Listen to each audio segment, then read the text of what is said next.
भावंडांनो, सर्वांना मानाचा जय. मी ज्ञानेश्वर आमले, मराठा आरक्षण चळवळीमध्ये एक सक्रिय कार्यकर्ता आहे. मराठा आरक्षणाची मागणी ही 1990 पासून प्रकर्षाने लावून धरलेली आहे. परंतु खऱ्या अर्थाने सन 2005 नंतर मराठा समाजासाठी काम करणाऱ्या विविध संघटनांनी हा विषय हाताळण्यास सुरुवात केली. त्यात गफलत अशी होत होती की विविध संघटनेचे जे नेते आहेत किंवा त्यांची जी विचारधारा आहे त्याची मते विभिन्न असल्यामुळे किंवा प्रत्येकाला जसं कायदेशीररित्या ज्याचं नॉलेज असेल त्या नॉलेजप्रमाणे जो तो मागणी करत होता.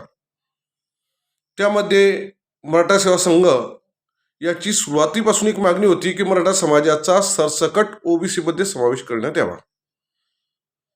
त्यानंतर विनायक मेटे मराठा समाजाचे नेते यांनी मध्येच आर्थिक निकषावर आरक्षण देण्याची मागणी केली. शालिनीताई पाटील यांच्या माध्यमातून आपण बघितलं असेल त्यावेळेस संपूर्ण महाराष्ट्रावर ढवळून निघाला.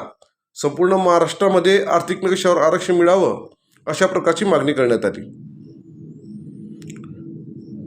ती मागणी जी सुप्त स्वरूपात होती, सन 2007 मध्ये आमच्यासारख्या मुलांवर मराठा आरक्षणासाठी केसेस झालेल्या आहेत. आजही आमची पोलीस दप्तरी जर नोंद बघितली तर आमच्या मराठा आरक्षणासाठी विविध प्रकारच्या केसेस दिसतात. पुढे चालून 2020 नंतर ही मागणी अत्यंत प्रक्षोभकपणे किंवा अत्यंत अशी विस्फारली गेली आणि त्याच्यामध्ये बऱ्याचशा मुलांनी आपलं बलिदान दिलं, समाज पेटून उठला आणि आज मनोज जरांगेच्या माध्यमातून हा विषय परत चर्चेत आलेला आहे. आणि आज मनोज जरांगे काम करतायत किंवा मनोज जरांगे पाटील काम करतायत म्हणून नुसतं मनोज जरांगे पाटील यांच्याकडे न बघताना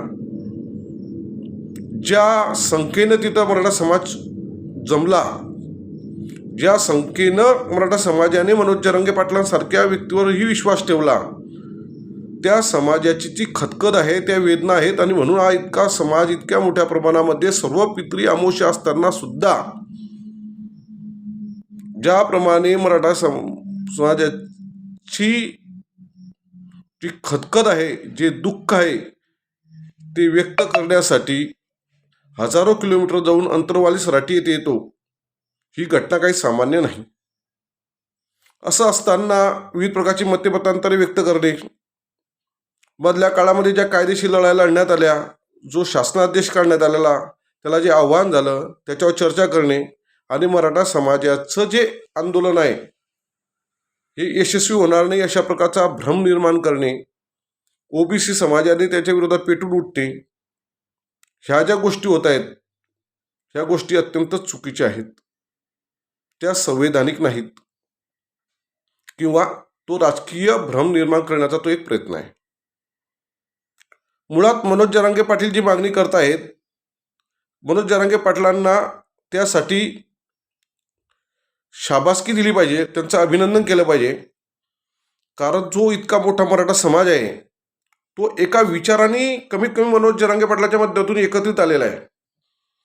कारण जो मराठा समाज आजपर्यंत विविध निकषावर आरक्षण मागत होता, ज्याच्यामध्ये एक वाक्यता नव्हती, विविध संघटनाच्या विविध लोकांची विभिन्न मतं होती, कायदे पंडित जे लोक आहेत समाजातले त्यांची विभिन्न मतं होती, परंतु खऱ्या अर्थानं अंतरवाली सराटीमध्ये मराठा समाजाला कुणबी म्हणून त्याचा ओबीसीमध्ये समावेश करण्यात यावा ही एक वाक्यता जर निर्माण झालेली असेल ती मनोज जरांगे पाटलाच्या आंदोलनामुळे झालेली आहे. आता सदरचं आंदोलन भरकटण्यासाठी प्रयत्न होत आहेत. मनोज जरांगे पाटलांचा हार्दिक पटेल होईल किंवा पाटीदारांच्या आंदोलनासारखं हे आंदोलन सुद्धा चिरडलं जाईल आणि याचा फायदा एक मोठा समाज, मराठा समाज जो आहे हा महाराष्ट्रातला एक समाज, एक संघ होतोय म्हणून इतर समाज जुळतील आणि त्याचं मतपरिवर्तन हे मतपेटीत होऊन त्याचा फायदा कुणीतरी एका पक्षाला होईल अशा प्रकारचे राजकीय अंदाज सुद्धा बांधण्यात येत आहे. मुळात निवडणूक आले की जो तो समाज जागा होणार, त्या समाजाच्या लोकांना एकत्रित करून त्याची मतपेटी बांधली जाणे, ह्या गोष्टी आजपर्यंत त्या ठिकाणच्या त्या राजकारणी लोकांनी सोशल इंजिनिअरिंग करण्याच्या माध्यमातून करण्यात आलेले प्रयत्न आहे. असा प्रयत्न आमच्या मराठा समाजाची कोणी करत असेल असं आपण म्हटलं तर त्यात काही वावगं नाही. जो करत असेल त्याला त्याचे ते प्रयत्न आहेत ते मुबारक आहेत. मुळात आता मराठा समाजाचा जो आरक्षणाचा जो विषय आहे तो विषय न्यायालयात तग धरणार नाही, किंवा तो होणारच नाही, अशा प्रकारची भूमिका आज महाराष्ट्रातील सर्वच राजकीय पक्षांची दिसते आहे. आणि सर्वांमध्येच एक नाराजीचा सूर आहे आणि कोणाचीही मनस्थिती किंवा मानसिकता ही मराठा समाजाला आरक्षण देण्याची नाही. परंतु ज्यावेळेस लढा हा नैतिक पातळीवर लढला जातो, ज्यावेळेस लढा हा संवैधानिक पातळीवर लढला जातो, त्यावेळेस तो लढा हा यशस्वी होणार आहे. आता खऱ्या अर्थानं मराठा आरक्षणाची जी बीजं रोवली गेली 30 वर्षापूर्वी, आता ते झाड हे वटवृक्षासारखं फुललेलं आहे आणि आता ते त्याच्या अस्तित्वासाठी झगडत आहे, भांडत आहे. अशा वेळेस आमची जी चळवळ आहे तिला योग्य दिशा मिळणे आता गरजेचं झालेलं आहे. म्हणून मनोज जरांगे पाटील या आंदोलनाचे अग्रभागी आहेत. म्हणून मनोज जरांगे पाटील यांना न बघताना एक समाजाचा घटक म्हणून, एक मराठा समाजाची व्यक्ती आणि समाजाचं काहीतरी देणं लागतं म्हणून मला सर्वांना एकत्रित्या संघटित प्रयत्न करणे गरजेचे आहे. आणि त्याच्यासाठी आता खऱ्या अर्थानं आपली कसोटीची वेळ आलेली आहे. मराठा मुक्त मोर्चाच्या माध्यमातून आपण अत्यंत शांततेने आणि शिस्तबद्धतेने मराठा समाजाची आंदोलन कशी असतात ते दाखवून दिलेलं आहे. मुळात मी ॲग्रेसिव्ह स्वभावाचा आहे आणि माझ्यावर सर्व कायदेशीर आजपर्यंत कारवाई करण्यात आलेल्या आहेत. परंतु कायदा हातात घेतल्यानंतर लढा यशस्वी होण्याऐवजी तो भरकटतो आणि अनेक मुलं मग केसेस झाल्यानंतर त्यांच्या पाठीशी प्रकर्षाने समाजातील काही घटक उभा न राहिल्यामुळे ते भ्रमनिरास होतात, ते बाजूला फेकले जातात, ते दूर पडतात आणि आंदोलनाची दिशा भरकटते.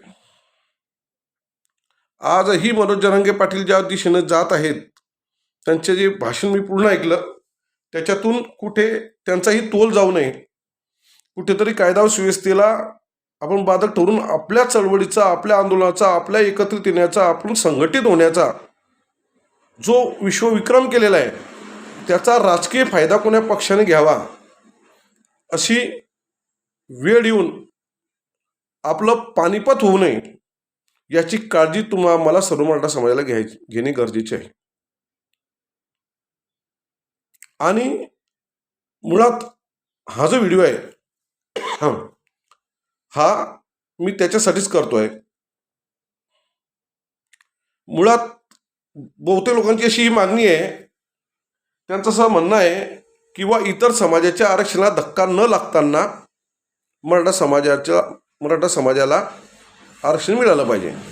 आणि ही मागणी समोरचे समाज काय करतील त्याच्या अगोदर ही मागणी आपल्या समाजातूनच आपल्याच नेते लोकांनी असे बाहेर असे चेंडू फेकायचे, असे त्याला काय म्हणतात बवंडर फेकायचे, असे बवंडरच्या माध्यमातून अशी सगळीकडे हे करून एक दुसऱ्या लोकांना किंवा दुसऱ्या समाजाच्या लोकांना सुद्धा अप्रत्यक्षित गोंजाळण्याचा प्रयत्न करून ह्या चळवळीला आव्हान उभं करण्याचं काम केलेलं आहे. मग अशा वेळेस आपलं प्रामुख्यानं कर्तव्य असं आहे मित्रांनो, की आपण प्रकर्षानं आपली जी मागणी आता पुढे नेत आहोत, पुढे रेटून धरत आहोत, त्या मागणीवर ठाम राहून कायदा व सुव्यवस्थेला अडचण होईल अशा प्रकारचं कृत्य न करताना आपल्याला आपली जी संवैधानिक मागणी आहे ती कायम लावून ठेवायची आहे. कारण मराठा समाजाच्या व्यक्तीला जर आरक्षण असलं तर तुम्हाला खानदेशात, कोकणात किंवा विदर्भात तुम्हाला एक नाही, असंख्य नाही, हजारो उदाहरणं भेटतील की ज्याच्या दाखल्यावर मराठा ही नोंद आहे. परंतु तो जर कधी आरक्षणाच्या मुवमेंटमध्ये जात असेल, तो जर आरक्षणाचा लाभ घेऊ इच्छित असेल आणि त्याला जर कास्ट मिळाला असेल तर त्याला तो जातीचा दाखला हा कुणबी म्हणूनच मिळालेला आहे. मग जातीचा दाखला त्या व्यक्तीनं कुणबी घेतल्यानंतर त्याची जात बदलली आहे का? नाही. तोच समाज आजही मराठाच म्हटला जातो. आज मी खानदेशातला कुणबी आहे, मला कोणी मराठा आहे असं म्हणेल का की तू मराठा नाही म्हणून? मुळात असं आहे की इथला मराठा हाच कुणबी आहे आणि मराठ्याचा कुणबी झाल्याने मराठ्याची जात बदलत नाही. भारत देश 1947 साली स्वतंत्र झाला, परंतु आमच्या मराठवाड्यातली जे भाऊबंद आहेत, जे आमचे भाऊ आहेत, ते ह्या देशातली संस्थानं विलीन झाल्यानंतर स्वतंत्र झालेले आहेत मित्रांनो. मला वाटतं साधारणतः 1955-56 पर्यंत ते एका संस्थानातील लोक होती. ती संस्थानं खालसा झाल्यानंतर, ती संस्थानं विलिनीकरण करण्यात आल्यानंतर त्यांचा या देशाच्या चौकटीत समावेश करण्यात आलेला आहे. म्हणजे भारतीय नागरिक म्हणून सुद्धा आम्हाला आमचे हक्काधिकार मिळण्यासाठी जवळजवळ 5 ते 8 वर्षाचा कालावधी गेलेला आहे. अशी आमची अवस्था आहे. आरक्षण हा विषय मुद्देसूद पटवून देण्यासाठी आपल्याजवळ अनेक गोष्टी आहेत आणि प्रत्येक गोष्ट कायद्याच्या परिमाणावर, जसं काही लोकांचं म्हणणं आहे किंवा सुप्रीम कोर्टामध्ये सदरचं आरक्षण हे टिकलेलं नाही, मराठ्यांचा मागासलेपणा सिद्ध होत नाही. तर मित्रांनो, आपल्या समोर आता EWSचं उदाहरण आहे. भारतीय राज्यघटनेच्या 340व्या कलमानुसार सामाजिक आणि शैक्षणिकदृष्ट्या मागासलेल्यांसाठी आरक्षणाची तरतूद आहे. आणि महाराष्ट्र सुप्रीम कोर्टाने गेल्या 1-2 वर्षापूर्वी EWS म्हणून आरक्षण दिलेलं आहे. त्या EWSच्या आरक्षणासाठी जात हे परिमाण मानण्यात आलेलं नाही. परंतु ज्या ज्या जातीच्या लोकांना आरक्षणाची सवलत मिळते त्या जाती वगळताना, म्हणजे ते मागासले पण वगळताना, त्या मागासलेल्या जाती वगळताना आरक्षण मिळू शकते केवळ आणि केवळ आर्थिक निकषावर. आणि तो विषय हा संवैधानिक आहे हे पटवून दिलेला आहे. मग ह्या देशामधले संवैधानिकरित्या जर कधी आर्थिकदृष्ट्या मागासलेल्यांसाठी जर आरक्षणाची तरतूद होत असेल तर मराठा समाजाने मागासलेपण सिद्ध करण्यासाठी किंवा ते मागासलेले सिद्ध करण्यासाठी ताकद लावण्यापेक्षा ते आहे तिथंच, कारण मराठ्याचं अस्तित्वही कुणबी आहे आणि कुणब्याचं अस्तित्वही मराठा आहे. आणि मराठ्याचा कुणबी झाल्याने त्याची जात बदलत नाही. आणि कुणबी हा मराठा सांगतो. मग याच्या शासनाला अडचण काय? मुळात आजपर्यंत ज्या मराठा आरक्षणाच्या चळवळी झाल्या मित्रांनो, सुरुवातीच्या फेजमध्ये मराठा सेवा संघ ही जी संघटना होती, ही संघटना मराठवाडा, पश्चिम महाराष्ट्र ह्या भागात कमी वाढली गेली. ती खानदेश, विदर्भ, उत्तर महाराष्ट्र ह्या भागामध्ये तिचं मोठं अस्तित्व होतं. आणि गमतीचा विषय म्हणा किंवा वस्तुस्थितीचा विषय म्हणा, असा म्हणा की ज्यावेळेस मराठा आरक्षणाच्या चळवळी झाल्यात, त्या मराठा आरक्षणाच्या चळवळीमध्ये मराठा समाजाला आरक्षण मिळावं हे आंदोलन मराठा म्हणून जास्तीत जास्त कुणब्याच्या मुलांनी लढलेलं आहे. आजही मराठा आरक्षण चळवळीमधल्या ज्या केसेस झालेल्या आहेत, त्या केसेस जर आम्ही कधी उलगडून बघितल्यात तर मराठा समाजाला आरक्षण मिळावं यासाठी कितीतरी कुणब्याच्या मुलांनी स्वतःच्या अंगावर केसेस घेतलेले आहेत. कारण ते कुणब्याच्या मुलाची खतखत आहे की तो कुणबी आहे, तो मराठा आहे, तसाच त्याचा मराठवाड्यातला भाऊ, त्याचा पश्चिम महाराष्ट्रातला भाऊ, त्याचा देशमुख भाऊ, त्याचा पाटील भाऊ, एकेकाळचा वतनदार भाऊ, जो आज भूमिहीन झालेला आहे, जो आज ज्याच्याकडे शेती म्हणून शिल्लक राहिली नाही आहे, त्याची उपजीविके साधं फक्त शेती होतं, तो आज वाईट अवस्थेला आहे. म्हणून इथल्या कुणब्यानं वारंवार मराठा समाजाला आरक्षण मिळावं यासाठी स्वतः आंदोलनं केलेली आहेत. हा याचा पुरावा आहे की आमच्या हाडामासाची लोक तिकडे आहेत. म्हणजे आमच्या भावाभावामध्ये आरक्षणाच्या याच्यातून एका भावाला आरक्षणाचा लाभ मिळतोय तर दुसऱ्या भावाला आरक्षणाचा लाभ मिळत नाहीये. त्याच्यासाठी आमच्यामध्ये जो भेदभाव करण्यात आलेला आहे तो भेदभाव दूर व्हावा आणि आम्ही मराठा आणि कुणबी हे एकच आहोत, आम्ही एक संघ आहोत, आमच्यामध्ये सरळ रोटी बेटीचा व्यवहार आहे आमच्या चालीरीती, आमच्या परंपरा, आमचे श्रद्धास्थान, सर्वात महत्वाचं आमचं श्रद्धास्थान ही एक आहे. आम्ही तितक्याच हक्कानं स्वतःला मराठा म्हणून घेतो आणि तितक्याच हक्कानं आमचा भाऊ आता स्वतःला कुणबी म्हणून घ्यायला तयार आहे. म्हणजे आमच्यामध्ये इतके वर्ष जो भेदभाव होता तो भेदभाव आता कमी होणार आहे. मग एका समाजाला एक संघ ठेवणे ही सरकारची नैतिक जबाबदारी नाही आहे का?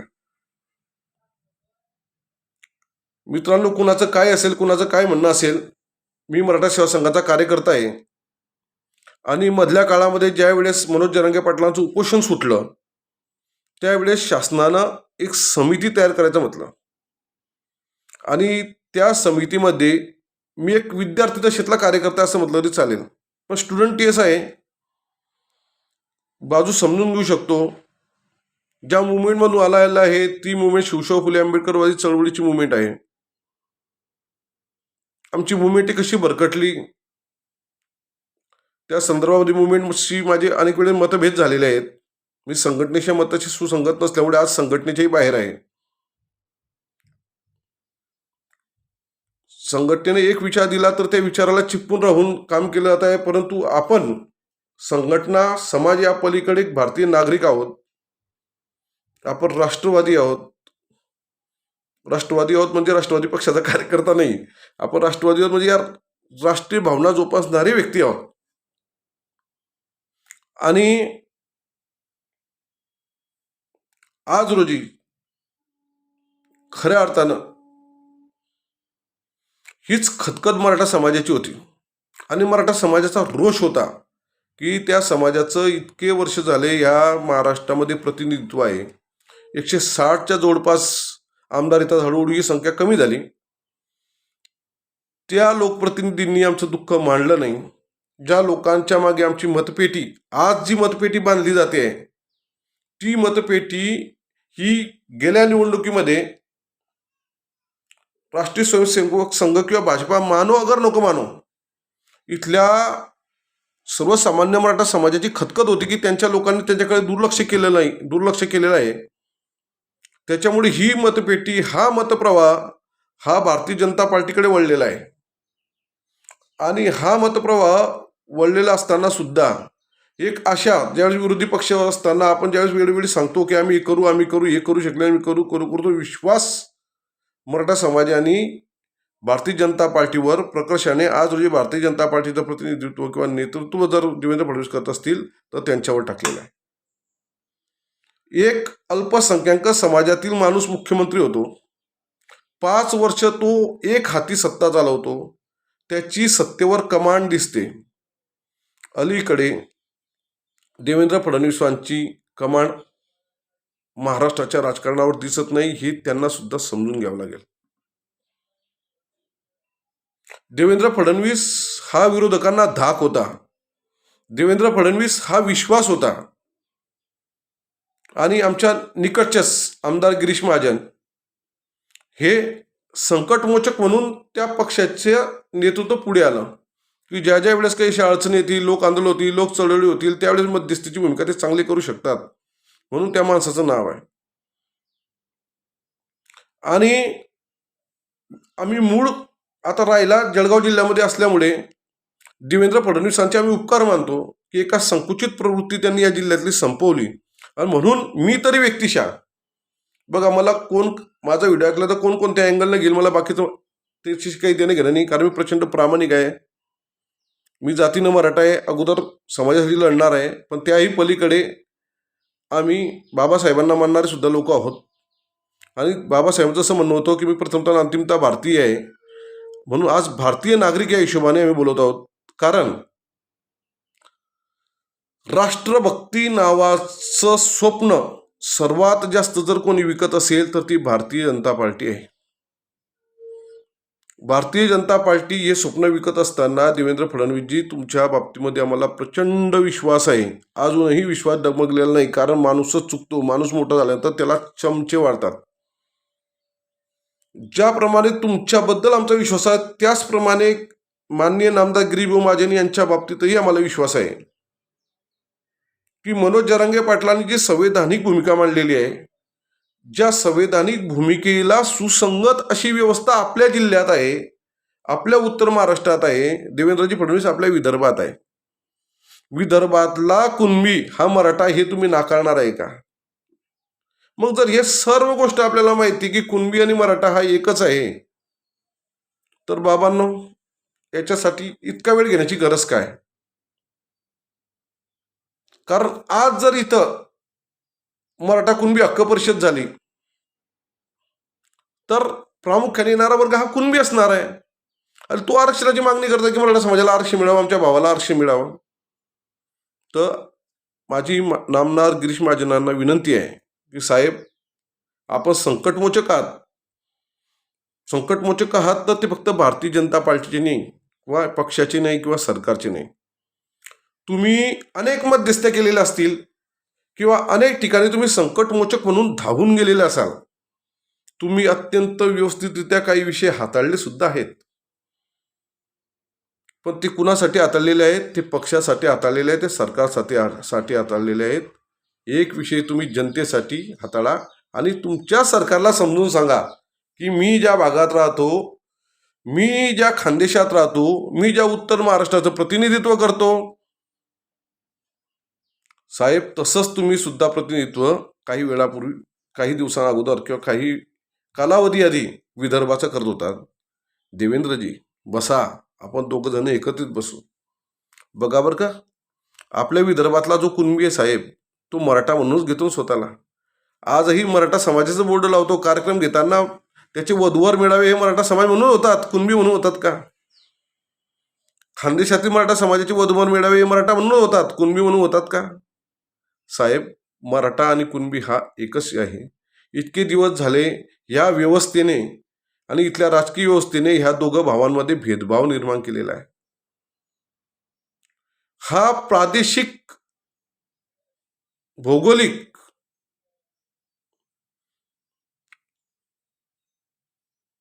दृष्ट्या निर्माण झालेली ही जी पोकळी आहे किंवा जी अज्ञानाची पोकळी होती, किंवा खऱ्या अर्थानं उलट विदर्भ झाला, त्याच्यानंतर तुमचा खानदेश झाला किंवा कोकण झाला, ह्या भागामध्ये ब्रिटिश सत्ता असल्यामुळे लोकांना सुशिक्षिततेचं प्रमाण अधिक होतं. त्या परिमाणामध्ये शैक्षणिकदृष्ट्या मराठवाडा अत्यंत मागे राहिलेला भाग आहे. अजूनही नोंदी तिथं मोडी लिपीत नोंदी आढळतात. निजामशाहीचा प्रभाव खाली असणारा भाग होता. तर आपण साहेब हे समजून घेऊ आणि मराठा आणि कुणबी हा एकच आहे, त्यांना एकाच चाकोरीत बांधू, त्यांना एकाच चौकटीत आणू. हा प्रयत्न नामदार गिरीश महाजनांनी केला पाहिजे. संकटमोचक म्हणून जनतेचं सुद्धा एखाद्या वेळी प्रतिनिधित्व करून सरकारला सुद्धा सांगितलं पाहिजे. आणि ह्या दोघांची जोडी जी आहे ती जोडी व्यवस्थित आहे, परंतु गेल्या काही दिवसांमध्ये देवेंद्रजी तुमचं खूपच अवमूल्यन होत आहे. कधी कधी असं वाटतं तुम्ही मी पुन्हा येईल, मी पुन्हा येईल, मी पुन्हा येईल म्हणून तुमच्या जी राजकीय इच्छाशक्ती होती, ती राजकीय इच्छाशक्ती परिपूर्ण करण्यापर्यंत एक अल्पसंख्याक समाजातला माणूस ते तोडून फोडून जोडून कसंही घडवू शकतो, इतके गट्स तुमच्यामध्ये आहेत. ते तुम्ही घडवलं सुद्धा. काय म्हणतो आपण, अगदी आयत्या वेळेस तुमची ती संधी हातातून निसटून गेली, त्यामुळेच तुम्ही भ्रमनिरास झालेले आहात. पण खऱ्या अर्थाने आजही भारतीय जनता पार्टीमध्ये तुम्ही काम करत असताना कुठे कुठे असं वाटायला लागलं आहे की आता तुमचं सुद्धा तिथं थोडंफार मरण व्हायला सुरू झालेलं आहे. म्हणून काही गोष्टी राष्ट्रीय स्वयंसेवक संघाने सुद्धा, आम्ही मराठा सेवा संघाचे कार्यकर्ते आहोत असं न बघताना, कारण माझा तोच प्रॉब्लेम झाला, मी समितीत माझी खूप येण्याची इच्छा होती आणि येण्याची इच्छा याच्यासाठी नव्हती की समितीत येऊन नाव मोठं करायचं आहे, पण ते स्टुडंट येस असल्यामुळे एक अभ्यास करून कसं घेता येईल, कसं बसवता येईल आरक्षण, त्यासाठीची नैतिक जबाबदारी आणि राजकारणाच्या नांदी लागून किंवा मी देतो मी देतो मी करतो करतो करतो अशी म्हणण्याची वेळ नाही. कारण कुठे नेऊन सरी कुठं कापून टाकलं ते सांगता येत नाही. वेळेवर एखादा माणूस ज्यावेळेस जबाबदारी घेतो किंवा मी जबाबदारी घेतो समाजाच्या वतीनं,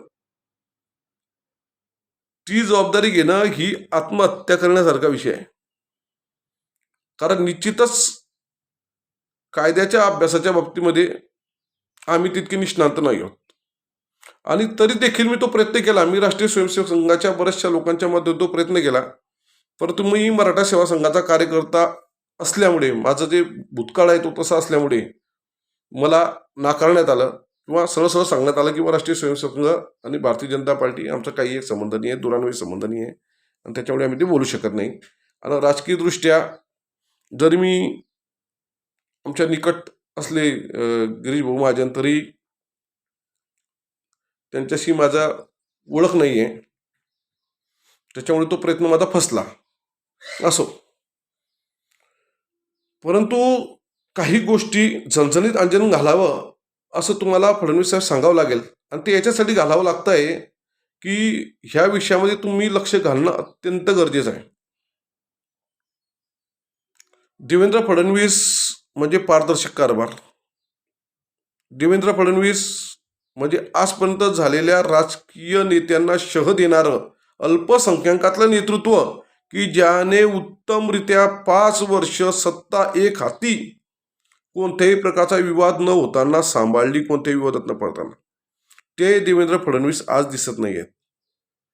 आज महाराष्ट्र सरकार ज्या दिशेनं चाललेलं आहे त्या दिशेनं प्रत्येक लोकप्रतिनिधी हा फक्त केवळ आणि केवळ एक कॉन्ट्रॅक्टर आहे, एक कंत्राटदार आहे, 1% भुकेला असलेला लोकप्रतिनिधी आहे.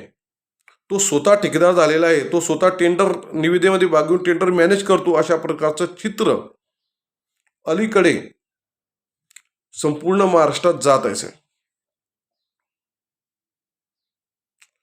सरकारची परिस्थिती, एकीकडे विकास कामं दिसत आहेत तर दुसरीकडे उथळ तिजोरीला खळखळाट फार. हे पाहून उंदीर म्हणाला मांजरेला, आतिक्या खंडाला, असं जे रामदास फुटाणेंनी उक्ती केलेली होती, विनोदी उक्ती, तशा प्रकारची सुरू आहे. फडणवीस साहेब, अत्यंत इतकी वाईट गोष्ट आहे की तुमचं इतकं अवमूल्यन होत आहे, इतकं अवमूल्यन होत आहे की जी मतपेटी, मराठा समाज हा प्रकर्षाने शरद पवारांच्या पाठीमागे आहे. माझा जर तुम्ही मागची पार्श्वभूमी बघितली तर मी शरद पवारांच्या सरळ सरळ विरोधात गेलेलो आहे. शरद पवार हे अत्यंत उत्तुंग व्यक्तिमत्व आहे, त्यांच्या जवळ मी जवळ इतक्या खाली असेल समजून घ्या. असं असताना आम्ही शरद पवारांच्या विरोधात उभे राहिलो. मी स्वतः माढा मतदारसंघात उभा राहिलेलो आहे, एक चळवळीचा कार्यकर्ता म्हणून त्यावेळेस उभा राहिलेलो आहे. कारण मराठा समाजाची खतखत होती, ती खंत होती, त्याच्या वेदना होत्या की आमचीच लोक आमच्याच मागणीकडे लक्ष देत नाहीत. कारण पवार साहेब एकीकडे सकारात्मक असल्याचं सांगत असताना विनायक मेटे हे कोणाचं पिल्लू होतं आर पाटलांसोबत, त्यावेळेस विनायक मेटे प्रत्येक आंदोलनाला वेगळी दिशा देऊन टाकत होते. म्हणून मनोज जरांगे पाटलाला कमीत कमी विनोद मेटेची उक्ती देऊ नका, विनायक मेटेंची उक्ती त्यांना देऊ नका. विनायक मेटेंनी प्रत्येक वेळी मराठा समाजाच्या आंदोलनाचा चकनाचूर करण्याचंच काम केलेलं आहे.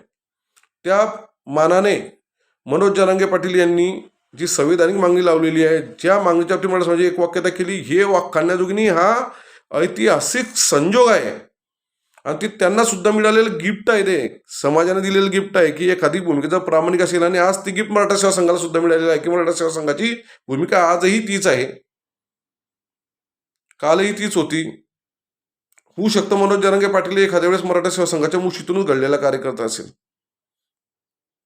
पण इथं साहेब संघटना वगैरे न बघताना जो जनसमुदाय तिथं जमलेला होता, जी खतखत होती, ज्या खतखतीमुळे आमचा जो एक वतनदार मराठा आहे त्याच्या पलीकडे जो सर्वसामान्य मराठा झालेला आहे, जो भूमिहीन झालेला आहे, ज्याची परिस्थिती खराब आहे, ज्याच्याकडे मुलांचं शिक्षण होत नाही आहे, जिथं नोकऱ्यासाठीची परिस्थिती आता सगळीकडे लोकसंख्या तशीच झालेली आहे, त्याच्यामुळे लोकसंख्या वाढ हा मोठा विषय नाही आहे. लोकसंख्या वाढ हा मोठा विषय आहे. परंतु असं करत असताना जी खतखत वेदना होऊन जी मतपेटी तुमच्याकडे आलेली होती, ती मतपेटी तुम्ही आता गमावताय साहेब. आणि अजून वेळ गेलेली नाही आहे. 24 तारखेचा अल्टिमेटम सरकारला दिलेला आहे.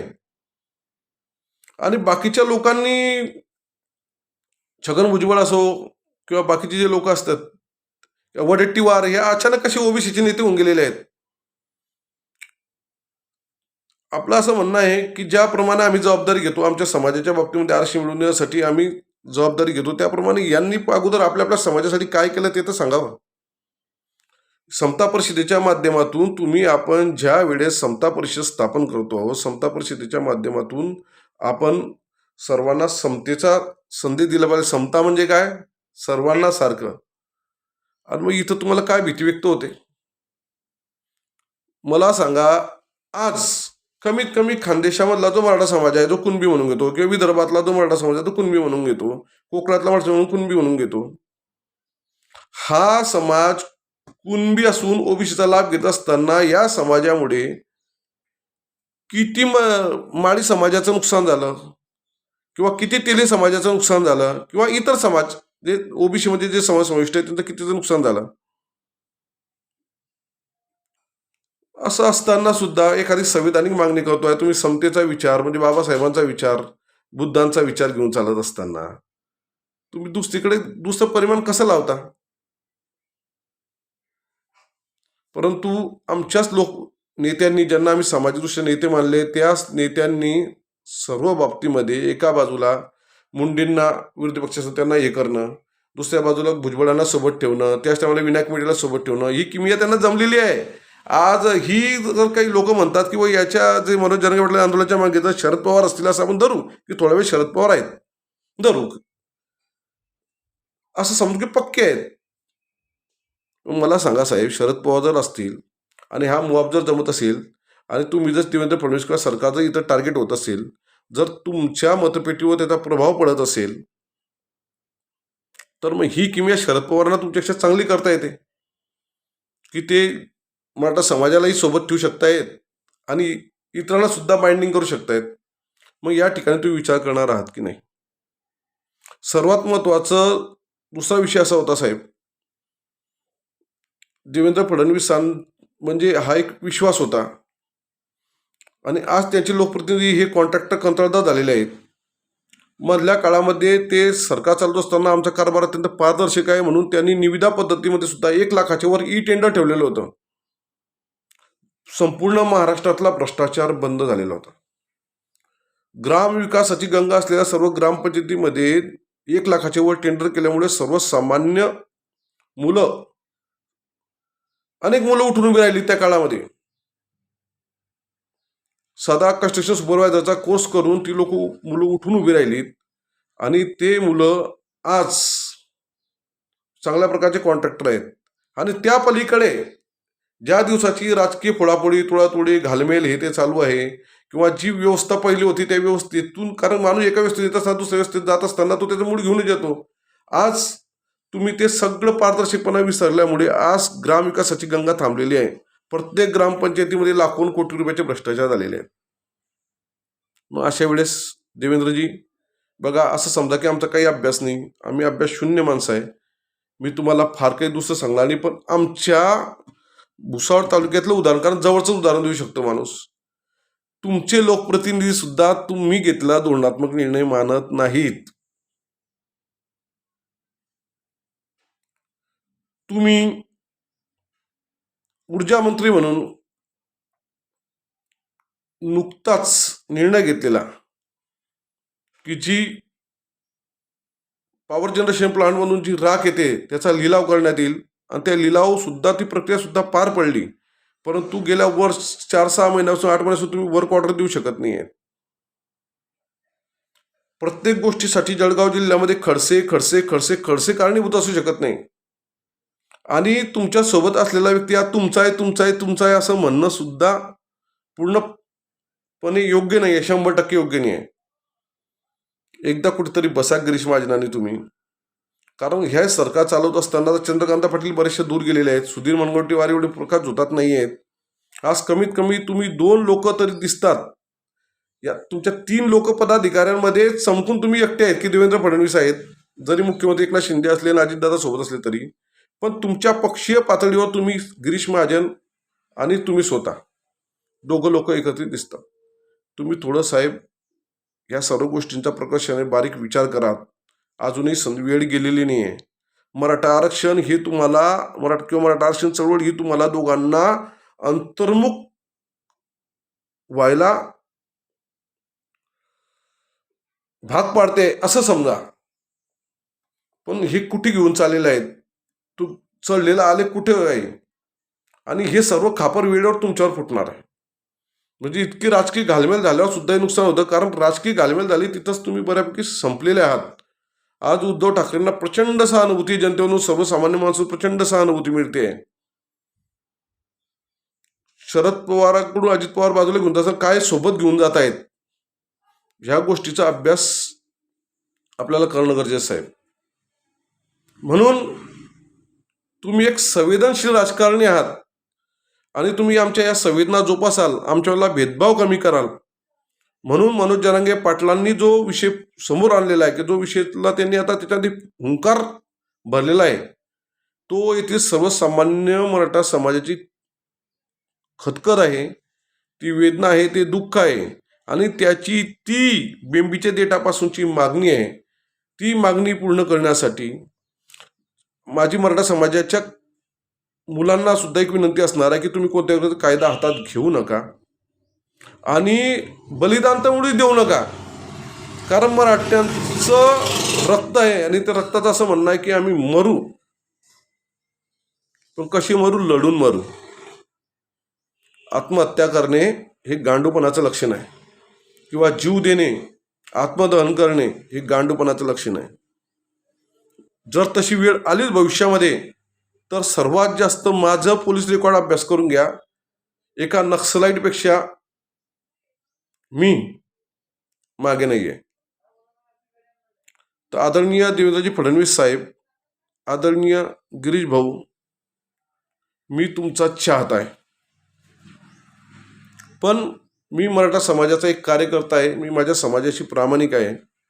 जर मनोज जरांगे पाटील जर 24 तारखेपासून शेवटचा लढा म्हणून परत तर उपोषणाला बसत असतील, की मराठा समाजाचा सरसकट ओबीसी मध्ये समावेश व्हावा, तर ते मराठा समाजाचा समावेश व्हावा म्हणून तिथं उपोषणाला बसतील.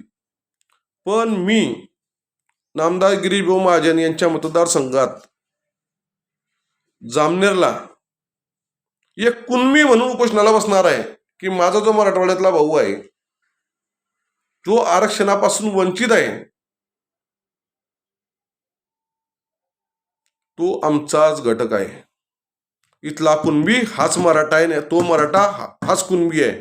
आणि मराठ्याचा कुणबी झाला आणि कुणबीचा मराठा झाला तरी त्याची जात बदलत नाही. हे पटवून देण्यासाठी आणि याची असंख्य पुरावे, कायदेशीर पुरावे, कायदेशीर लढा, सुप्रीम कोर्ट म्हणून आपला तो एक भाऊ ओरडतोय, कुठला आपला चष्मावाला, काय नावाकडे त्याचं, तो ST याचं हे करतो होता, तो नाव आता आठवत नाही मला. चांगलं, ठीक आहे, बघू त्याला आपण नंतर, त्याचा विषय तो येतो. पण आज आमचा मूळ विषय असा आहे की जर मनोज जरांगे पाटील त्यांचा जो लढा, त्यांचा जो चाललेला आहे शांततेच्या मार्गानं, तो शांततेच्या मार्गानंच चालू ठेवावा. आणि ते जर तिथून तो लढा लढत असतील मराठा म्हणून, तर इथून खानदेशातला कुणबी म्हणून, आमचेच ते भाऊ आहे म्हणून आम्ही सुद्धा जामनेर इथूनच उपोषणाला बसणार आहोत. आणि त्याची नोंद नामदार गिरीश भाऊ महाजन यांनी घ्यावी. ते संवेदनशील आहेत, ते संकटमोचक आहेत, त्यांच्यामध्ये मध्यस्थी करण्याची धमक आहे, कुवत आहे. आज ते फादर बॉडीतले मेंबर आहेत भारतीय जनता पार्टीतले, आणि ते व्यवस्थितरित्या पक्षाला, संघटनेला पटवून देऊ शकतात. आणि राष्ट्रीय स्वयंसेवक संघाने सुद्धा या गोष्टी समजून घेणे गरजेचे आहे. ज्यावेळी राष्ट्रीय स्वयंसेवक संघाने गोष्टी समजून घेणे गरजेचे आहे, त्याच वेळेस ह्या ज्या चळवळी आहेत, ज्या विरोधी करतायत किंवा जे विरोध करतायत, आपण जर ब्राह्मण आणि ब्राह्मणेतर हा विषय जर आपण प्रत्येक वेळेस पुढे आणतो, मानतो ब्राह्मण किंवा जे असतील 2-3 जातीचे असतील, उच्चवर्णीय असतील, आणि आपण सगळे बाकी कनिष्ठ आहोत, आपण मान मेळावे घेतो, आंदोलन करतो, चळवळी करतो, आपण सर्व ओबीसी आहोत, आपण सर्व संघटित झालेले 85% समाज आहे, ओबीसी समाज आहे, बहुजन समाज आहे, ओबीसी समाज आहे, असं आपण म्हणत असू, आणि एकीकडे आपल्या ओबीसी बांधवाला विरोध करत असू, तर हे अत्यंत चुकीचं आहे. आणि हे कुठेतरी आता थांबणं गरजेचं आहे. आणि आपला जर एखादी बांधव जर असं करत असेल, तर त्याला सुद्धा आज खऱ्या अर्थानं ह्या सर्व प्रकरणामध्ये माझा जो अभ्यास आहे, त्या अभ्यासातून माझं असं म्हणणं आहे की महाराष्ट्राच्या राजकारणामध्ये सोशल इंजिनिअरिंग जितकं शरद पवारांना आणि प्रकाश आंबेडकरांना जमलेलं आहे, तितकं कोणालाच जमलेलं नाही. मग मराठा आरक्षणाची चळवळ होत असताना आपलाच एक बांधव जर त्या चळवळीसाठी विरोध करत असेल आणि ती मागणी आपल्या बापजात्यांनी दिलेल्या संविधानाशी संविधानाशी पूरक असेल, संविधानाशी सहसंबंध ठेवणारी असेल, ती मागणी पूर्णतः संवैधानिक असेल, तर त्यावेळेस आपल्याच बांधवाला चार लोकांनी दाबण्याची गरज आहे. हे इथला मराठा हा सुद्धा ओबीसी आहे, हा सुद्धा कुणबी आहे आणि त्याला सुद्धा आरक्षण मिळालं पाहिजे. आणि आपली ही नैतिक जबाबदारी आहे. कायदा कायदा कायदा काय करतो? कायदा काय तू याच्यातून घेऊन आलेला आहे का? आईच्या पोटातून घेऊन आलेला आहे का? कायदा इथं कोणी निर्माण केलेला आहे? संविधानानं कायदा निर्माण केलेला आहे. सुप्रीम कोर्टाचा अवमान सुप्रीम कोर्टाचा अवमान घेऊन किती ओरडणार आहे? शेवटी ह्या देशामध्ये पॅरलल व्यवस्था आहे. सुप्रीम कोर्ट किंवा निवडणूक आयोग या स्वायत्त व्यवस्था असताना सुद्धा इकडे कायदे व कार्यकारी मंडळ शाखा आहे, संविधान आहे. आणि ह्या देशामध्ये एखाद्याने संविधानिक मागणी करणे याच्यात गैर काय आहे? आणि हा लढा काय आजकालचा नाही, हा लढा आमचा 25 वर्षापासूनचा चालू आहे. आणि प्रकर्षाने एका समाजाशी टार्गेट करणं, एखाद्या व्यक्तीबद्दल बोलणं, याच्यात काय स्वारस्य आहे? आणि अशा या अवलादी आहेत ज्या त्या समाजाला ठेचल्या पाहिजे की तर तुम्ही असे का वागताय म्हणून. का आमचा सहभाग नाही आहे आरक्षण देण्यामध्ये? राजर्षी शाहू महाराजांनी आरक्षण दिलं ते आमच्या झाडामासाचे होते. या इतर रयतेचं लोककल्याणकारी राज्य सर्वसामान्य माणसाला, सर्व समाजाच्या घटकांना ते राज्य आपलंसं वाटीन, ते लोकराज्य वाटीन, अशा प्रकारचं राज्य शिवरायांनी स्थापन करून दिलं, जे शिवरायांना आदर्श मानून बाबासाहेबांनी कायद्याच्या चौकटीत बसवलं. हे आम्ही फक्त भाषण देण्यापुरतं आणि फक्त टाळ्या वाजवण्यापुरतं आम्ही सांगणार आहोत का लोकांना? कुठेतरी थांबा बाबांनो. चला, आजचा विषय नाही, विषय आता हळूहळू येतील एक एक विषय. ॲक्च्युली हा व्हिडिओ सुद्धा खूप लांबला माझा हे करत असताना, परंतु माझं असं म्हणणं आहे, जर मनोज जरांगे पाटील तिथं उपोषणाला बसले मराठा आरक्षणासाठी, तर आता ह्या खानदेशातून आणि या विदर्भातून सुद्धा अनेक तरुण उपोषणाला बसतील. कुणबी म्हणून बसतील. आणि तिथला जो मराठा आहे तो आमचाच भाऊ आहे, आमच्या रक्ताचा आहे, आमच्या हाडामासाचा आहे. आणि आमच्यामधला जो भेदभाव आजपर्यंत निर्माण करण्यात आलेला आहे, तो भेदभाव कमी करण्यासाठी आणि आम्हाला एक संघ एकत्रितरित्या संघटितरित्या ठेवण्यासाठी सरकारला आम्ही अपील करणार आहेत. आणि मला देवेंद्र फडणवीसांच्या आणि नामदार गिरीश महाजनांच्या क्षमतेवर विश्वास आहे. कारण इथं कोणी म्हणेल किंवा तू त्यांना पुढे करण्यासाठी किंवा त्यांना पुढे करण्यासाठी करतो, तुम्ही गारानं कोणापुढे मांडणार आहे? तुम्ही गारानं सरकारपुढे मांडणार आहे. आणि आज सरकारचे की पर्सन कोण आहेत?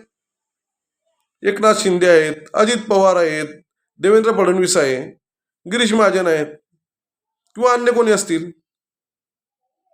मग तुमच्याकडूनच या ज्या लोकांकडून उमेद ठेवणार आणि या लोकांकडून अपेक्षा ठेवणार नाही, तर मग अपेक्षा कोणाकडून ठेवणार आहे आपण? इतके वर्ष झाले जे आमचे नेते होते, जे आमचे प्रतिनिधित्व म्हणून त्या कायदे व कार्यक्रमाने शकत गेले, ते काही करू शकले नाही. म्हणून या लोकांकडून आपण आशावाद निर्माण करतोय आणि ते आमच्या आशेवर पाणी फिरणार नाही असं आमची पूर्ण भूमिका आहे. त्याच्यामुळे आमचं हे आंदोलन किंवा आमची चळवळ ही व्यक्तिशः नाही. आणि फडणवीसांनी काही गोष्टी मी त्यांच्याशी सुद्धा संपर्क करण्याचा प्रयत्न केलेला आहे. जळगाव येथे झाला सरकार आपल्या दारी जो कार्यक्रम झाला, कार्यक्रमाआधी त्यांचे जे क्रू मेंबर आहेत त्यांच्याकडे मी व्हिडिओ दिलेले आहेत, ते त्यांच्यापर्यंत पोहोचले की नाही मला काही आयडिया नाही. आणि विशांती फडणवीस साहेब, तुमचं इतकं अवमूल्यन होत आहे की तुमच्याच पक्षातले लोकप्रतिनिधी तुमचा धोरणात्मक निर्णयाला बाधा आणण्याचा प्रयत्न करण्यात येत आहे. प्रत्येक गोष्ट तुम्ही सुद्धा ते एकनाथ खडसे आमकं म्हणून पाहू नका. तुम्ही तुमच्या सोबतची माणसं किती तुमच्या सोबत आहे किती नाही ह्या गोष्टी सुद्धा बारीक बघणे आता वेळेची किंवा काळाची गरज झालेली आहे. असो, तो तुमचा अंतर्गत प्रश्न आहे. पण मराठा आरक्षणाच्या मुद्द्यामध्ये मराठा आणि कुणबी हे एकच आहे. या मागणीसाठी 24 तारखेपासून मनोज जरांगे पाटील जर तिथं अंतरवाली सराटीला बसत असेल, तर हा ज्ञानेश्वर आंबले जामनेर येथे संकट मोचकाकडे की बाबा लोकांना खूप संबंध झालं, भाऊ तुमच्यामध्ये गट्स आहे, तुम्ही लोकांना समजू शकता, तसे तुम्ही शासनाला सुद्धा समजू शकतात. आणि तुम्ही या मातीतले आहेत, या खानदेशातल्या मातीतले आहे, उत्तर महाराष्ट्र मातीतले आहे. फडणवीस साहेब तुम्ही विदर्भातल्या मातीतले आहे आणि विदर्भातल्या मातीतला कुणबी आणि खानदेशल्या मातीतला कुणबी हा मराठा आहे की नाही? तो जर मराठा असेल तर मग त्याचा खानदेश मराठवाड्यातला भाऊ हा मराठा भाऊ हा त्याचा भाऊ नाही आहे का?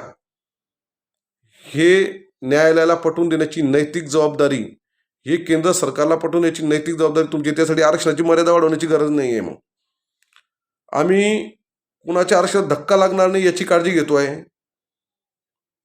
ओबीसीच्या आरक्षणात टक्का वाढवा याची काळजी घेतो आहे. आणि आम्ही जिथं आहोत तिथं आम्हाला विरोध होतो आहे. मग कुणबी आणि मराठा हा एकच आहे. या एकाच परिमाणावर मराठा समाजाला सरसकट आरक्षण द्यावं द्यावं द्यावं. नाही दिलं तर जर मनोज जरांगे पाटील जर तिकडे उपोषणाला बसत असतील तर आता इकडून हा ज्ञानेश्वर आमले हा पहिला आता साथ घालण्यासाठी आलेलो आहे.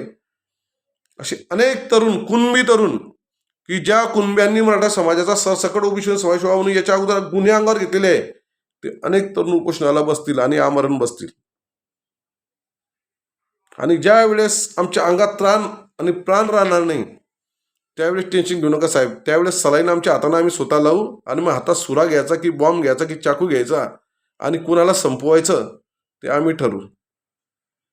आज बॅलेटच्या एका परिमाणावर बुलेटचे बॅलेट भारी ह्या एका परिमाणावर आम्ही तुम्हाला ही अपील करतो आहोत. साहेब तुमचं चुकतं आहे. फडणवीस साहेब तुमचा मार्ग भरकटतो आहे. तुम्ही तुमची निर्माण केलेली पद तुम्ही तुमचं निर्माण केलेलं कर्तृत्व हे कर्तृत्व शून्यतेकडे हळूहळू जात आहे. मराठा आरक्षण मिळेल किंवा नाही मिळेल ती कायदेशीर बाब असेल ते असेल पण एक अभ्यासू व्यक्ती एक त्याच्यामध्ये पोटेन्शियल भरपूर भरलेला आहे एक अल्पसंख्याक समाजाच्या माणसामध्ये की तो व्यवस्थितरित्या राज्यकारभार हाताळू शकतो. कारण हा सुप्त स्वरूपाचा संघर्ष आहे साहेब. आम्ही मान्य करतो. ज्या पद्धतीनं पौराहित्यासाठी ब्राह्मणेतर किंवा क्षत्रियला तो अधिकार नाही म्हणून तो पौराहित्याचा अधिकार आपण ज्याप्रमाणे आपल्याकडे घेऊन ठेवलेला आहे त्याप्रमाणे राज्यकारभार करायचा जो हक्क आहे तो आतापर्यंत मराठा समाजाने त्याच्याकडे घेतला असल्याने तो सुप्त संघर्ष असेलही. काही काही गोष्टी ज्या आहेत त्या वस्तुस्थितीला धरून आहेत. परंतु आज या बाबतीमध्ये सकारात्मक विचार तुम्ही करणं गरजेचं आहे. त्या भुजबळांना बळ देऊन तुम्ही पण ते करू नका. जे आजपर्यंत आमच्या साहेबांनी केलं ते तुम्ही करू नका. किंवा अन्य हे वडेट्टीवार वगैरे हे असे अचानक भयानक जे उदयाला आलेले ओबीसी नेते आहेत त्यांना म्हणा जरा थांबा. तुमच्या मतदारसंघातला एखादी कुणबी माणूस असेल त्याला भेटा. तुमच्या मतदारसंघामध्ये जे विविध प्रकारचे आंदोलन होतात चळवळ होतात समाजाच्या बैठकी होतात तो प्रत्येक कुणबी हा मराठा म्हणून त्या बैठकी आयोजित करतो. इतकं माहीत असताना हे शेण खाणं बंद करा. चला मनोज जरांगे पाटलांच्या भूमिकेशी किंवा त्याची भूमिका ठरेपर्यंत त्यांच्या पाठीमागे काय ताकद आहे काय नाही विरोधी की काय ते घेणते नाही साहेब. विषय एकच आहे फक्त की मराठा समाजाची जी एक मागणी होती जी मराठा सेवा संघाची सर्वात अगोदरची भूमिका होती म्हणजे आमची भूमिका होती की मराठा आणि कुणबी हे एकच आहे म्हणून त्याचा सरसकट ओबीसीमध्ये समावेश व्हावा. ती मागणी आज इथल्या मराठा समाजाने मान्य केलेली आहे. आज इथला पूर्ण मराठा समाज हा त्या मागणीसाठी एकत्रित होऊ शकतो संघटित होऊ शकतो आणि एकत्रित आता लढण्यासाठी तयार होऊ शकतो. आमचा विजय तिथंच झालेला आहे. आता फक्त त्याला कायद्याच्या चौकटीत बसवायचा आहे आणि तुमच्याकडून आरक्षण मिळवायचं आहे. जय जय शिवराय.